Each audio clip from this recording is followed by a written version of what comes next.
धर्मेंद्र प्रधानचा राजीनामा झालेला काय प्रतिक्रिया? श्री धर्मेंद्र प्रधान यांनी जे आज स्टेटमेंट इश्यू केलेलं आहे त्याच्यामध्ये मी स्पष्ट सांगितलं आहे, हा माझा कुठलाही व्यक्तिगत प्रतिष्ठेचा प्रश्न नाही.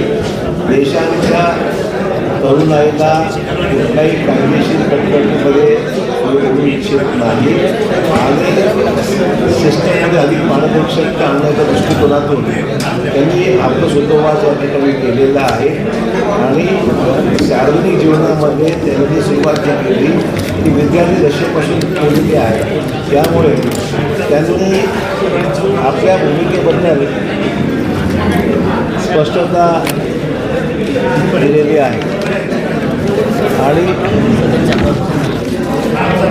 त्यांनी म्हटलं होतं की पहिल्या दिवसापासून मी या प्रकरणाची जबाबदारी मी स्वीकारलेली आहे.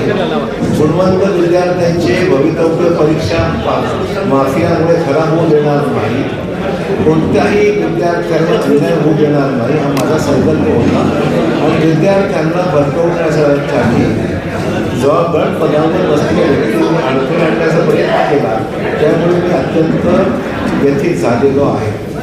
खुलासेवाद केलेला आहे. पंतप्रधानांनी सुद्धा मंत्रिमंडळाच्या बैठकीने नवीन कायद्याने सुधारणा त्या ठिकाणी केलेली आहे. 10 वर्षाचा कारावास, 10 कोटीचा दंड, त्याचबरोबर या सगळ्या गोष्टी कठोर कारवाई करण्याची भूमिका व्यक्त केलेली आहे.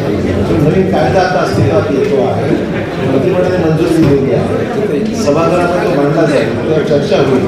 आणि त्यामुळे वाटतं की ज्या ज्या मागण्या समोर आल्या त्या मागण्यावर सरकारकडून अतिशय योग्य पद्धतीने प्रतिसाद देण्यात आला असल्यामुळे आता विषय बराचसा मागे लागला आहे असं माझं मत आहे. उशीर झाला असं राजीनाम्याला उशीर झाला असं वाटत नाही? असं आता उशीर झाला का लवकर झाला की काय याच्यात मी जाणार नाही. विषय तोडगा निघालेला आहे हे त्याच्यात समाधान आहे. सर, सोशल मीडियावर तुमच्या नावाची चर्चा सुरू आहे आता केंद्रीय शिक्षण मंत्री पदासाठी. असं चर्चा कोण आहेत मला तुम्ही त्याला दिसा. सर, देशाचे पंतप्रधान विद्यार्थ्यावर जे गुन्हे दाखल झाले ते मागे घेतो म्हणले होते, अद्याप पण काही झालं नाही. होईल आता ते आधी प्रोसेस झाला, कायदा झाला, चौकशी जी काही झाली. शेवटी कसं आहे की त्यांची जी बैठक झाली त्याच्यामध्ये बऱ्याचशा गोष्टी त्याच्यामध्ये सगळ्या गोष्टी काही समोर आलेल्या नाही. पण सोमवारी जे आता सोमवार मंगळवार चर्चेची संसदेमध्ये होईल त्याच्यामध्ये या गोष्टी समोर येतील काय काय सरकारने निर्णय घेतला. सर, हिंगोलीच्या मुलाने BJP पक्ष काढून आंदोलन केलं, याकडे कसं पाहतो?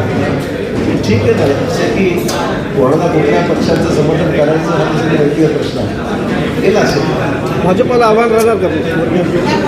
असे लोकशाहीमध्ये सत्ताधारी पक्ष असतो, समविचारी पक्ष असतात, विरोधक असतात, चालत राहतो.